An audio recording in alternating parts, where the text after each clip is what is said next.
कोलकाता की एक बस्ती में भीषण आग लग गई है। आग लगने से 5 से 6 घर पूरी तरीके से खाक यहाँ पर हो गए हैं। मौके पर दमकल कर्मियों की टीम मौजूद है। ये देखिए आप तस्वीर आपको हम दिखा रहे हैं। बंगाल के अग्निशमन मंत्री सुजीत बोस मौके पर पहुंचे हैं। ये जानकारी सामने आ रही है। बड़ी खबर कोलकाता से, ये देखिए एक बस्ती में भीषण आग लग गई और आग लगने की वजह से कहा यह जा रहा है कि 5 से 6 जो घर हैं यहां पर वो पूरी तरीके से जलकर राख हो चुके हैं।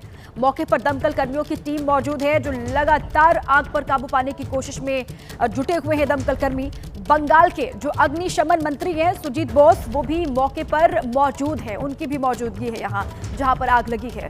अब आग किस वजह से लगी इसके बारे में जांच बैठाई जाएगी, लेकिन उससे पहले जो प्राथमिकता इन घरों में क्या लोग रहते हैं तो उनको सुरक्षित जगहों पर पहुंचाया जाए, उनकी जान बचाई जाए। ये 2 तस्वीर आपको हम दिखा रहे हैं। बस्ती में अचानक से भीषण आग लग गई और कहा यह जा रहा है, जो जानकारी वहां से सामने आई है कि 5 से 6 घर हैं यहाँ जो पूरी तरीके से खाक हो चुके हैं और उन घरों में रखा सामान भी जलकर राख हो चुका है। 2 तस्वीर, भीषण अग्निकांड, भगदड़ जैसे हालात यहाँ पर मच गए। कई घर आग की वजह से जलकर पूरी तरीके से राख हो चुके हैं। ये धुएं का गुबार यहां से उड़ता हुआ, आग कितनी भयानक यहां पर लगी है इसका अंदाजा आप इन तस्वीरों से लगा सकते हैं। हालांकि मौके पर फायर फाइटर्स मौजूद हैं जो पानी की बौछार के साथ साथ अलग अलग तरीकों से आग पर काबू पाने की कोशिश लगातार यहां पर कर रहे हैं। और बड़ी अपडेट यह है इस खबर पर कि बंगाल के जो अग्निशमन मंत्री सुजीत बोस हैं वो मौके पर ही मौजूद हैं। वो हालात पर लगातार नजर बनाए हुए हैं। अब किस वजह से आग लगी है इसके बारे में जानकारी जुटाई जाएगी, लेकिन उससे पहले ये जो इतनी आग यहां पर भड़की है उसको शांत करने की कोशिश यहां की जा रही है। 2 तस्वीर ये एक्सक्लूसिव आपको हम दिखा रहे हैं। कोलकाता में अग्निकांड की ये भयानक तस्वीर है। कहा यह जा रहा है कि 5 से 6 घर पूरी तरीके से खाक हो चुके हैं इस आग से जलकर। प्रदूषण को लेकर राजधानी दिल्ली में आज से बढ़ी सख्ती। दिल्ली में दूसरे राज्यों के BS6 वाहनों के अलावा किसी की एंट्री आज से नहीं होगी। दिल्ली में दूसरे राज्यों से सिर्फ CNG और इलेक्ट्रिक वाहनों को प्रवेश मिलेगा। दिल्ली में प्रवेश करने वाले वाहनों की जांच के लिए पुलिस की टीम तैनात रहेगी। आज से बिना प्रदूषण सर्टिफिकेट के पेट्रोल डीजल भी नहीं मिलेगा, CNG भी नहीं मिलेगी और दिल्ली के पेट्रोल पंप पर परिवहन विभाग की टीम लगातार मुस्तैद रहेगी, तैनात रहेगी। दिल्ली में आज से निर्माण कार्यों का सामान लाने वाले जो वाहन हैं उन पर भी रोक है और आज से सरकारी और निजी दफ्तरों में सिर्फ 50% जो कर्मचारी हैं वो काम करेंगे, बाकी 50% वर्क फ्रॉम होम करेंगे। तो एक बड़ी खबर, दिल्ली में लगातार प्रदूषण का स्तर किस तरीके से गंभीर बना हुआ है और इसीलिए सरकार का ये फैसला है और आज से दिल्ली में दूसरे राज्यों के लिए सख्ती बढ़ चुकी है। BS6 जो वाहन है उनके अलावा किसी की एंट्री नहीं होगी। दिल्ली में दूसरे जो राज्यों से सिर्फ CNG और इलेक्ट्रिक वाहनों को ही प्रवेश मिलेगा और साथ ही प्रवेश करने वाले वाहनों की जांच होगी। इसके लिए कहा यह जा रहा है कि पुलिस की टीमें अलग अलग हिस्सों में लगातार तैनात रहेंगी। आज से बिना प्रदूषण सर्टिफिकेट के पेट्रोल डीजल भी नहीं मिलेगा गाड़ियों को और साथ ही CNG भी उनको नहीं मिलेगा। तो आज से एक्शन तगड़ा होता हुआ दिखाई दे रहा है। रेखा गुप्ता, सरकार एक्शन मोड में आती हुई नजर आ रही है।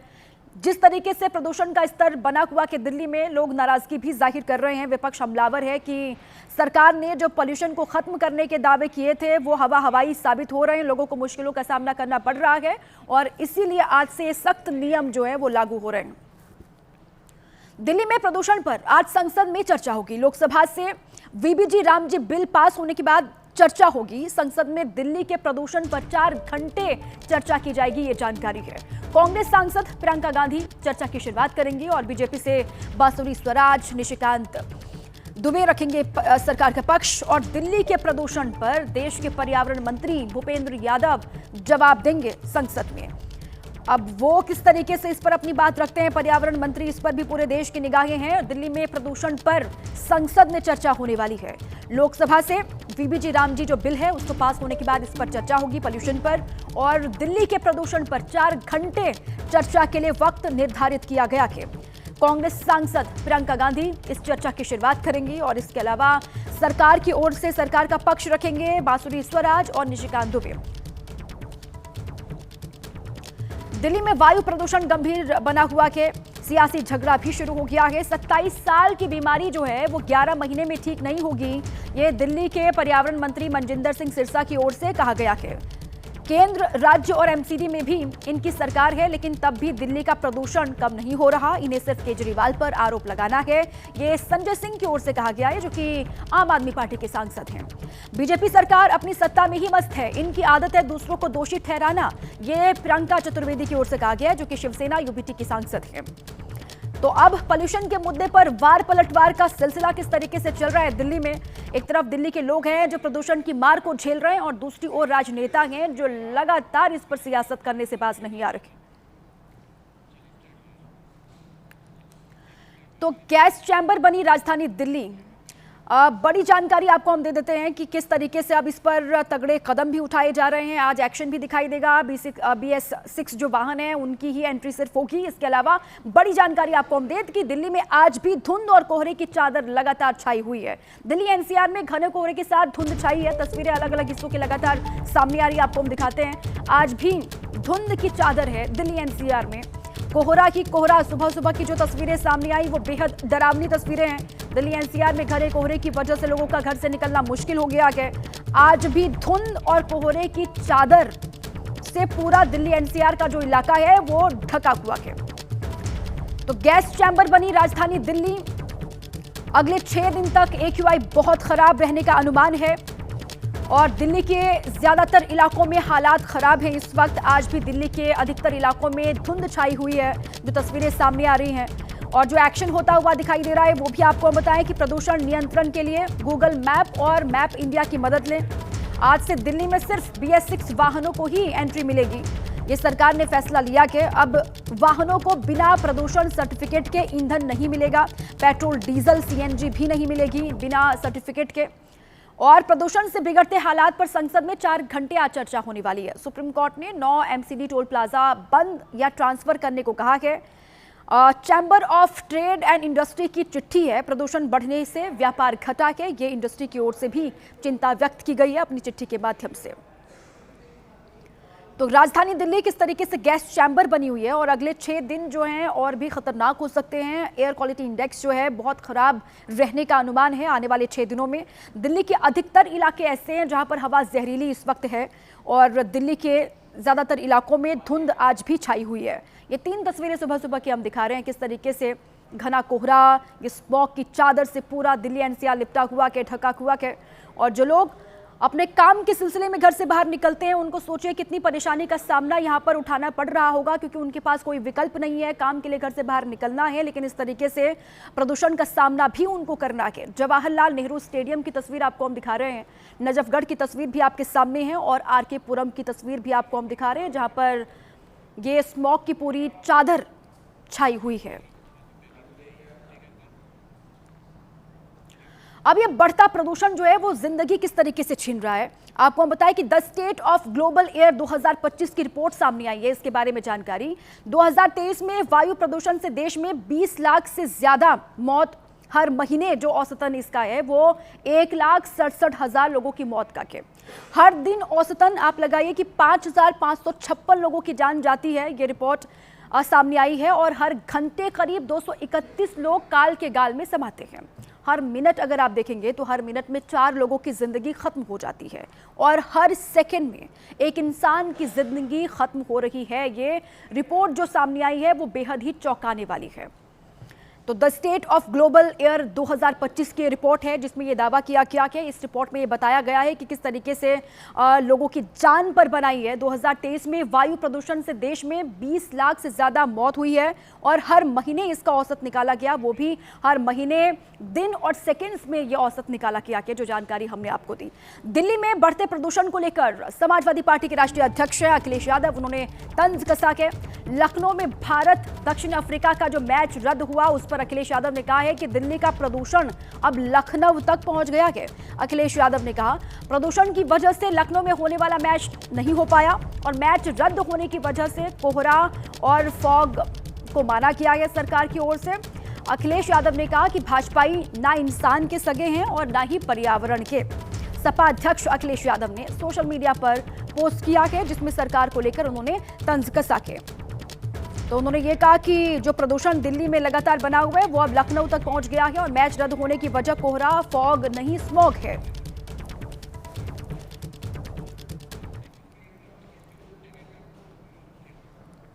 और वहीं अखिलेश के आरोपों को लेकर यूपी सरकार ने बयान भी जारी किया है। अखिलेश के प्रदूषण वाले आरोपों पर यूपी सरकार का बयान आ गया है। लखनऊ का AQI जो है वो 174 है।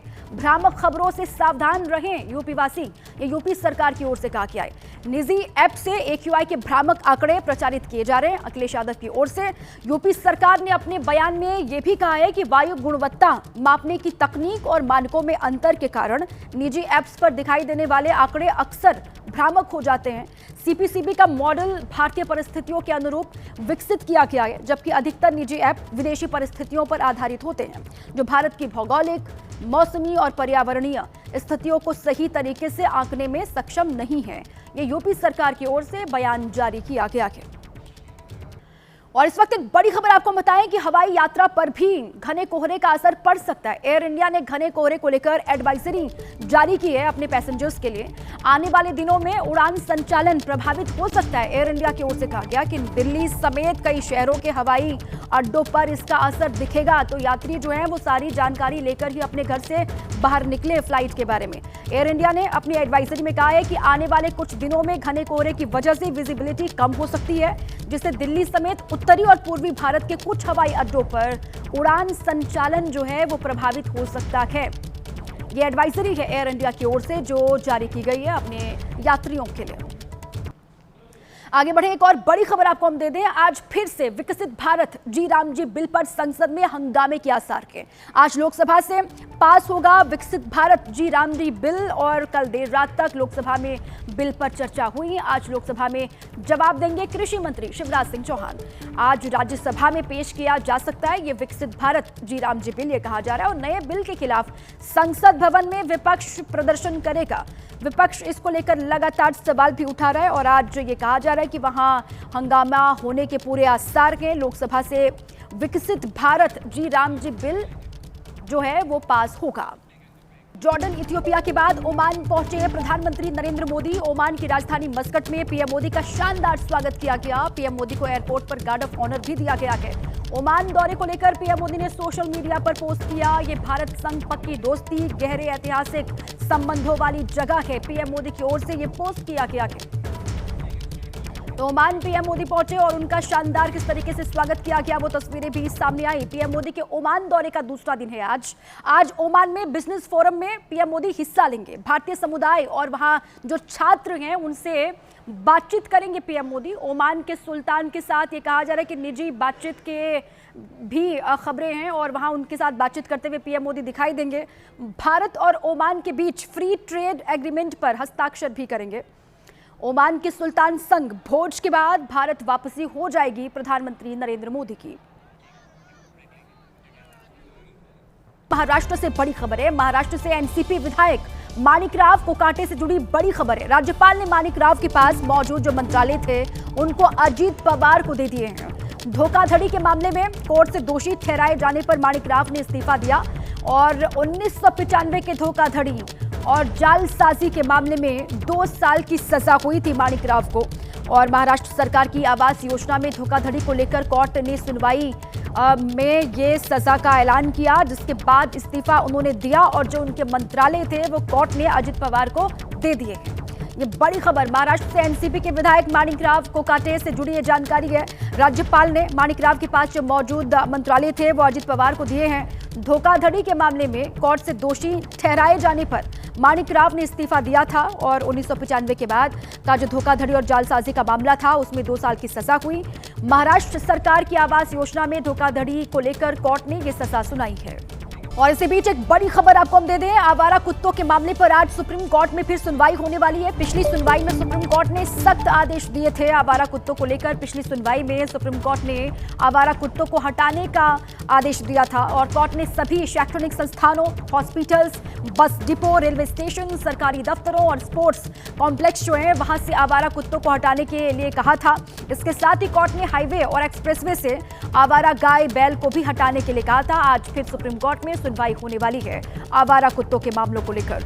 पिछली सुनवाई में सुप्रीम कोर्ट ने सख्त आदेश दिया था, आवारा कुत्तों को हटाने के लिए कहा था और साथ ही एक्सप्रेसवे से, हाईवे से जो आवारा गाय बैल घूमते हैं उनको भी हटाने के लिए सुप्रीम कोर्ट ने कहा था पिछली सुनवाई में। और आज फिर सुनवाई होने वाली है। आजकल एक नया ट्रेंड बन गया है, जब लोगों की बात नहीं सुनी जाती है तो परेशान होकर वो मोबाइल टावर पर चढ़ जाते हैं। और इस बार ये घटना मध्य प्रदेश के नीमच से सामने आई है। ये युवक गुस्साकर मोबाइल के टावर पर चढ़ गया और बिल्कुल कोने पर जाकर बैठ गया। वीडियो देखकर ऐसा लगा मानो कभी भी कोई भी हादसा हो जाएगा। देखते ही देखते नीचे लोगों की भीड़ लग गई। पहले पुलिस की गाड़ी आई, फिर कुछ अधिकारी पहुंचे। पता चला कि इस युवक का जमीन को लेकर कोई विवाद चल रहा है जो पिछले 8 साल से सुलझा ही नहीं है। अब मोबाइल टावर पर चढ़ने के बाद इस युवक ने जिद पकड़ ली कि जब तक उसके विवाद का समाधान नहीं हो जाता तब तक ये टावर से नहीं उतरेगा। हालांकि जब एसडीओ ने इसे समझाया तब जाकर ये नीचे उतरा। क्या फिर कोई बड़ी अनहोनी होने वाली है? क्योंकि पुरी के जगन्नाथ मंदिर से जो वीडियो सामने आया है उसको देखने के बाद कुछ लोग यही दावा कर रहे हैं। इस वीडियो ने एक बार फिर कई लोगों को परेशान कर दिया। वीडियो में दिख रहा है कि जगन्नाथ मंदिर के शिखर के चारों तरफ पक्षी मंडरा रहे हैं। ये वीडियो इस वजह से सुर्खियों में है क्योंकि मंदिर के ऊपर कभी कोई पक्षी नहीं उड़ता है। कहा जाता है कि अगर कोई पक्षी शिखर के आसपास मंडराता है तो इसे अपशगुन माना जाता है। हालांकि कई लोग इसे अंधविश्वास से ज्यादा कुछ नहीं मानते। इससे पहले इसी साल अप्रैल के महीने में भी एक वीडियो सुर्खियों में आया था जब एक गरुड़ ध्वज को पंजों में दबाकर मंदिर की परिक्रमा करने लगा था। हालांकि बाद में कहा गया कि वो ध्वज मंदिर के शिखर का नहीं था।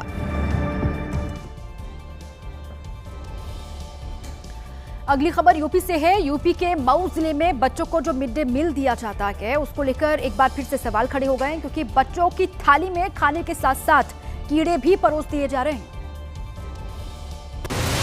सरकारी स्कूल में जब दोपहर के वक्त बच्चों को खाना दिया गया तो खाने में कीड़े साफ साफ नजर आ रहे थे। कीड़ों की संख्या 1 या 2 नहीं बल्कि बहुत ज्यादा थी, और ऐसा किसी एक थाली में नहीं बल्कि लगभग हर थाली में हुआ। बच्चों ने खुद ये सड़ा हुआ खाना कैमरे पर दिखाया।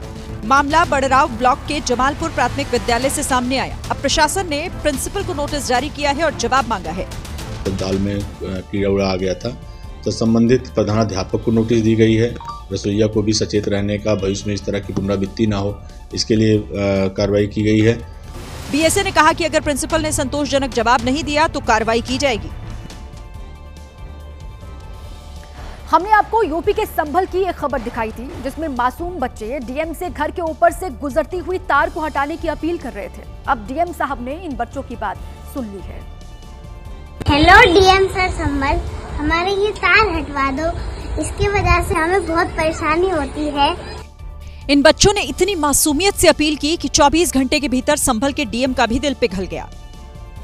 डीएम के आदेश के बाद बिजली विभाग के कर्मचारी मुआयना करने मौके पर पहुंचे और तार हटाने का काम शुरू कर दिया। तो हमारे बच्चों को परेशानी होती है, इधर से उधर जाते हैं, डर जाते हैं।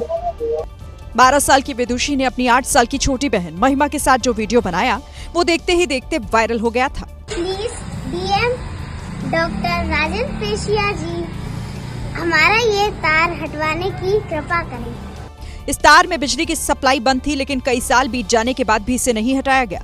मोहल्ले के लोगों ने कई बार इसके लिए विभाग के चक्कर लगाए, लेकिन जब इन 2 बच्चियों का वीडियो सामने आया तो सालों से लटका हुआ काम कुछ ही दिन में पूरा हो गया। बिहार से अगली खबर है। बिहार की राजधानी पटना में पटना पुलिस ने एक ऐसी मोस्ट वांटेड लेडी डॉन को गिरफ्तार किया है जो खुलेआम अवैध शराब की तस्करी करती थी, वो भी तब जबकि सूबे में 2016 से ही पूरी तरीके से शराबबंदी है। पुलिस की गिरफ्त में खड़ी इस लेडी डॉन का नाम सुमन देवी है, जिसका नाम मोस्ट वांटेड की लिस्ट में था।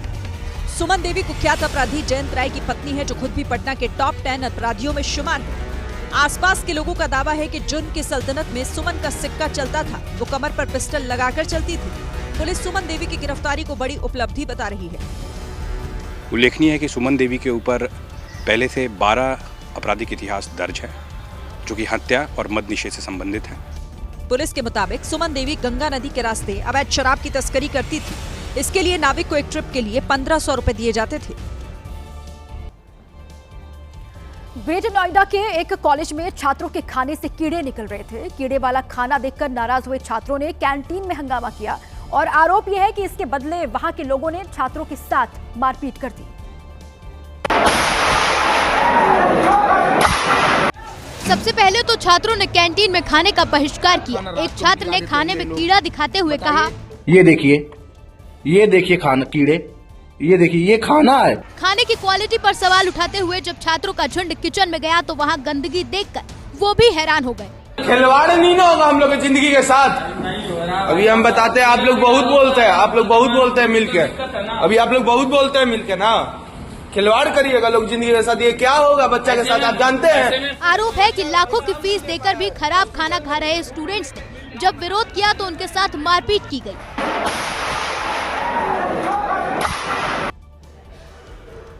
गुजरात से अगली खबर है। गुजरात के सूरत के माखीगा गांव में उस वक्त हड़कंप मच गया जब एक केमिकल फैक्ट्री में भीषण आग लग गई। जब आग वहां पर लगी तब फैक्ट्री के अंदर कुछ मजदूर भी मौजूद थे। आग की ऊंची ऊंची लपटें और धुएं का गुबार देखकर आसपास के लोग दहशत में आ गए। ये आग सूरत की एक केमिकल फैक्ट्री में लगी, इसीलिए देखते ही देखते आग ने विकराल रूप धारण कर लिया। हर तरफ अफरा तफरी का माहौल था। जब यह हादसा हुआ तब फैक्ट्री में कुछ मजदूर काम कर रहे थे। जैसे तैसे मजदूर जान बचाकर भागे, लेकिन इस अग्निकांड में एक मजदूर गंभीर रूप से घायल हो गया।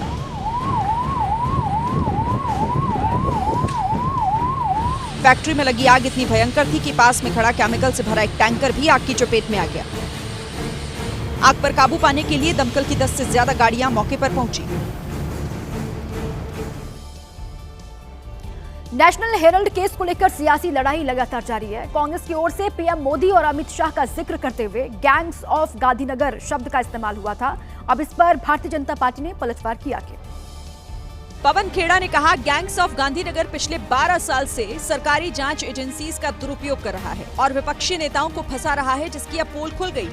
मैं प्रधानमंत्री शब्द भी नहीं बोलूंगा, मैं गृह मंत्री भी नहीं बोलूंगा, माफ कीजिएगा, मैं कहूंगा gangs of Gandhinagar. Gangs of Gandhinagar के जवाब में बीजेपी ने इटली वाला पलटवार किया। ये गैंग्स ऑफ गांधीनगर क्या है? अगर इनकी ही भाषा में जवाब दिया जाए तो भारत के लोग तो कहते हैं डकैत ऑफ इटली। बीजेपी कह रही है कि इन शब्दों का इस्तेमाल करके कांग्रेस ने गांधीनगर के लोगों का अपमान किया है।